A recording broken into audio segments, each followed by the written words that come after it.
Имам собствен успешен бизнес, но не работя безкрайно по него, така че ми остава много време, което реших да инвестирам в дизайна на апартамента ни. Съвсем наскоро се изместихме в нов апартамент и е уникално красив, но в същото време е доста празен. Така че ми остава огромно количество на пространство за моята креативност и дизайн, който искам да създам в него.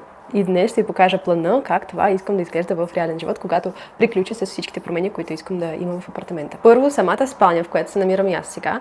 Тук всичко много ми харесва, но ми се иска да добавя малко повече декор по стените. Различни картини или някакви рафчета, растения, осветление, което да направи самата стая много по-приятна, атмосферна, спокойна, красива. По подобен начин си представям и работата с хола.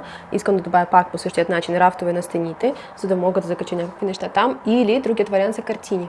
Все още не съм решила дали са рафтове или картини, ще видя в процеса. И разбира се, различно осветление, килим, малка масичка до дивана. Също така мисля да сменим и самата маса с столовете, защото ние искаме да каним гости и маса за 4 човека не ни е достатъчно голяма. За офиса на приятеля ми имам супер много идеи. Там искаме да направим пълно студио, така че да може и да работи, да провежда разговори с клиенти и в същото време да записваме някакво съдържание, да изглежда като подкаст студио, но в което наистина можем да каним гости или да записваме самостоятелно. Но мисля, че нашата тераса ще очаква най-големите промени.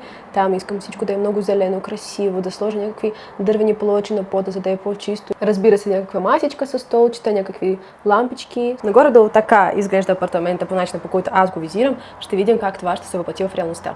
А когато вече всичко ще бъде готово, задължително ще поканя моите клиентки, за да направим някакво homewarming party. Аз съм чувала от някои хора да ми казват как така, каниш своите клиентки в своя дом, смесваш работа с личният живот. Но честно да ви кажа, моите клиентки са толкова близки за мен, че ми се иска да споделям колкото се може повече прекрасни моменти с тях. Моите клиентки са огромна част от живота ми и аз обожавам да прекарам времето с тях. Нямам търпение да покажа крайният резултат тук в социалните мрежи на вас, за да преживеем този етап в живота ми виртуално заедно.